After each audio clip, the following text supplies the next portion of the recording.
ఢిల్లీలో కాళ్లబేరం, ఏపీలో వీధి నాటకాలు, ఎరువుల కొరత పేరుతో వైసీపీ డ్రామాలపై టీడీపీ సీనియర్ నాయకులు ఎమ్మెల్యే సోమిరెడ్డి చంద్రమోహన్ రెడ్డి ఆగ్రహం. వైసీపీ ఢిల్లీలో కాళ్లబేరం చేస్తూ ఏపీలో వీధి నాటకాలు ఆడుతుంది. దేశవ్యాప్తంగా యూరియా కొరత సమస్యగా మారింది. ఎరువుల సరఫరా పూర్తిగా కేంద్ర ప్రభుత్వం పరిధిలో ఉంటుంది. సీఎం చంద్రబాబు నాయుడు ఎప్పటికప్పుడు పర్యవేక్షించడంతో పాటు కేంద్ర మంత్రితో మాట్లాడి 50,000 టన్నులు ఏపీకి కేటాయించేలా సక్సెస్ అయ్యారు. రైతులకు సమస్యలు ఎదురు కాకుండా కూటమి ప్రభుత్వం చర్యలు చేపడుతూ ముందుకు సాగుతుంది. ఉపరాష్ట్రపతి ఎన్నికకు సంబంధించి మీకే మా మద్దతు అని ఢిల్లీలో కాళ్లు పట్టుకున్నారు. ఇక్కడేమో నిరసనల పేరుతో డ్రామాలేసుకుంటున్నారు. వైసీపీ ప్రభుత్వంలో వ్యవసాయ శాఖను పూర్తిగా మూసేశారు.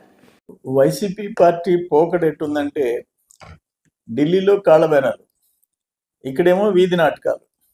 ఆంధ్రప్రదేశ్కి వచ్చి ఇప్పుడు యూరియా ఫర్టిలైజర్స్ ఆల్ ఓవర్ ఇండియాలో ఉండే షార్టేజీ, దాని విషయంలో కూడా మన ముఖ్యమంత్రి చంద్రబాబు నాయుడు గారు సెంట్రల్ గవర్నమెంట్లో ఆ కేంద్ర మంత్రితో మాట్లాడి 50,000 టన్నులు కూడా అప్రూవ్ చేయించుకున్నాడు. సమస్య లేకుండా నెట్టుకొని పోతున్నాము.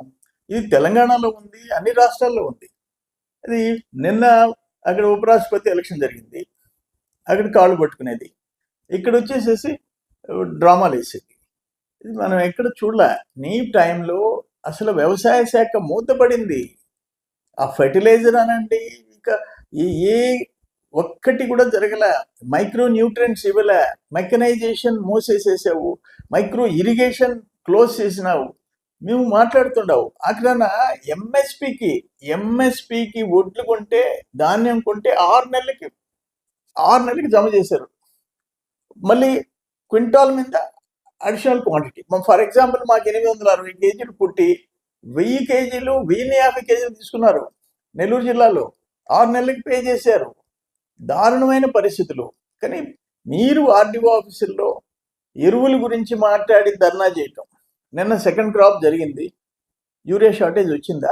ఇంచుమించు కవర్ అయిపోయింది కదా. ఎవరు పెట్టి బ్లాక్లో కొన్నారు?